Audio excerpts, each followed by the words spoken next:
Shalom, selamat pagi. Sebelum kita mendengarkan firman Tuhan, mari kita berdoa. Bapa yang baik, terima kasih buat kebaikan dan kemurahan Tuhan. Kau sungguh luar biasa. Kami yang mendengarkan firman-Mu, mari berbicara kepada kami. Dalam nama Yesus Kristus kami mengucap syukur. Haleluya. Amin. Saudara yang terkasih, selamat hari Minggu kembali. Senang bertemu dengan kita walaupun melalui audio seperti ini atau melalui YouTube kita. Saya percaya kita semua diberkati. Haleluya. Amin. Saudara yang terkasih, mari kita lihat dalam Roma 8 ayat 17. Di sana mengatakan, dan jika kita adalah anak, maka kita juga adalah ahli waris.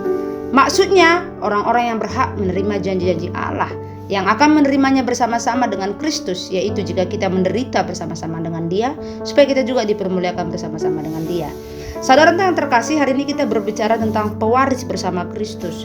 Dalam Matius 12:50 mengatakan, sebab siapapun yang melakukan kehendak Bapakku di sorga, dialah saudaraku laki-laki, dialah saudaraku perempuan, dialah ibuku. Saudara yang terkasih, kita tidak hanya pewaris, tapi kita adalah pewaris bersama-sama dengan Kristus. Seperti ayat Roma 8 ayat 17 tadi. Akan sangat menyenangkan mewarisi berapapun kemuliaan dan kuasa Allah. Tetapi gagasan bahwa kita menerima sama dengan pribadi yang telah mewarisi segala sesuatu dari Allah sungguh melampaui pengertian, saudara yang terkasih. Inilah berkat yang sangat mengagumkan, tapi juga memberi tanggung jawab yang sangat besar atas kita. Dengan cara yang sama, di mana kalau ada sebuah cek diperuntukkan, ya, kalau ada cek itu tidak bisa hanya tanda tangan satu orang.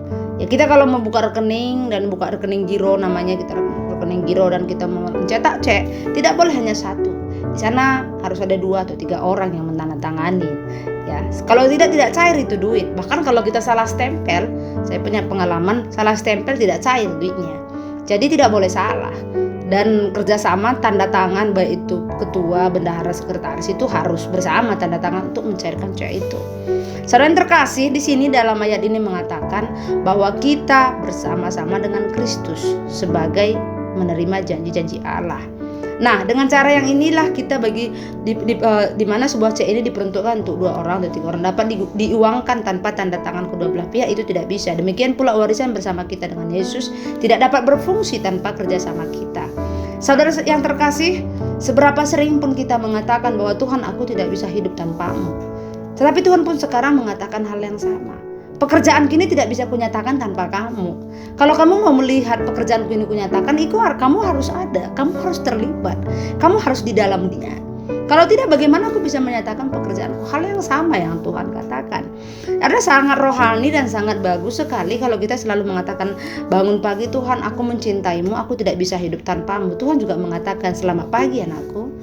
Janji-janji kini bisa kutepati kalau kamu mau menerimanya, kalau kamu mau hidup dalamnya, kalau mau kamu bekerja sama dengan saya. Saudara yang terkasih, kita tidak menyadari hal ini. Banyak orang Kristen berpikir Yesus akan melakukan segalanya. Yang perlu mereka lakukan adalah meminta Dia. Kita hanya lebih sering meminta.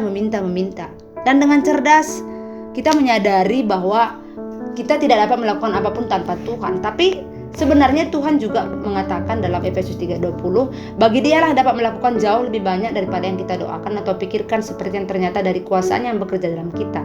Sebenarnya Allah sedang mendemonstrasikan kuasanya yang mengagumkan melalui kita. Ya, Tuhan dapat melakukan jauh lebih banyak daripada yang kita doakan atau pikirkan.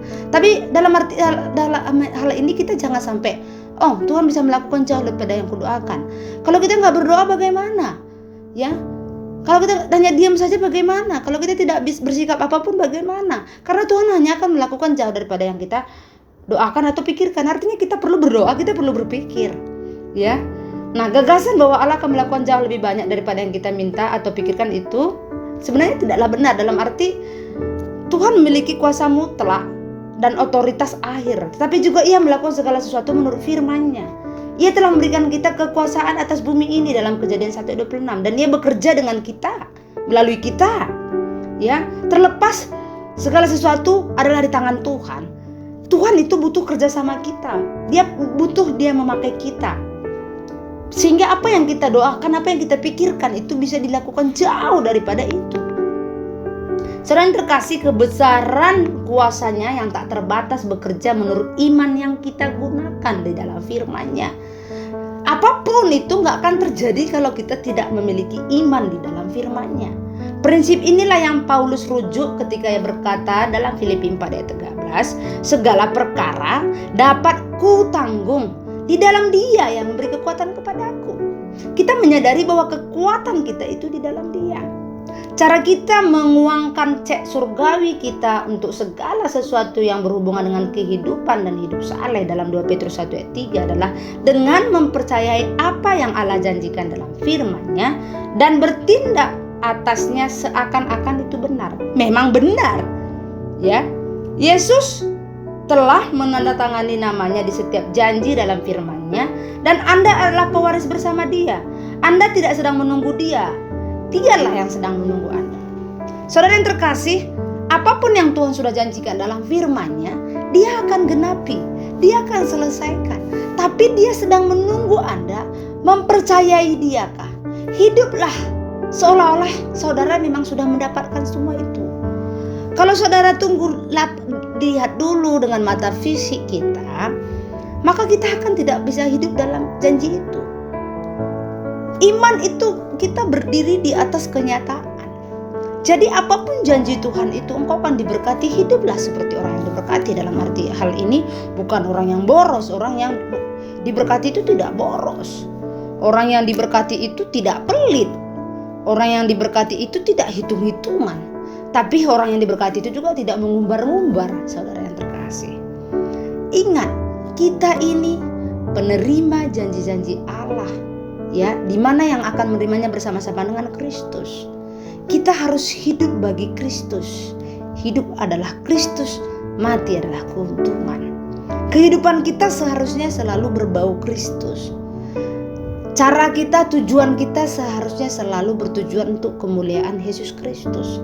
Saudara yang terkasih, ingat, kita menerima bersama-sama dengan Kristus. Cek itu tidak bisa cair kalau hanya tanda tangan satu orang. Dan Yesus sudah menandatangani semua firman-Nya, sudah disahkannya, sudah benar semua apa yang Dia janjikan. Sekarang perlu tanda tangan saudara. Apakah saudara mau ikut bersama-sama dengan Dia? Supaya kita juga dipermuliakan dengan Dia. Walaupun kita akan menderita, sama seperti Dia juga menderita. Jadi pagi hari ini kita belajar tentang bagaimana sebenarnya pewaris bersama Kristus. Artinya apapun yang kita lakukan segala sesuatu bersama dengan Kristus. Tuhan Yesus memberkati. Bapa yang baik, terima kasih banyak. Engkau adalah ahli waris kami dan kami adalah pewaris bersama dengan Engkau Tuhan. Sungguh terpesona kami akan semua kasih dan kemurahan Tuhan. Terima kasih Bapa, Engkau berkati kami karena kami tahu janji-Mu memang sudah akan memberkati kami. Dalam nama Yesus Kristus kami berdoa. Tuhan memberkati engkau dan melindungi engkau. Tuhan menyinari engkau dengan wajah-Nya dan memberi engkau kasih karunia. Tuhan menghadapkan wajah-Nya kepadamu dan memberi engkau damai sejahtera. Tuhan Yesus memberkati. Shalom.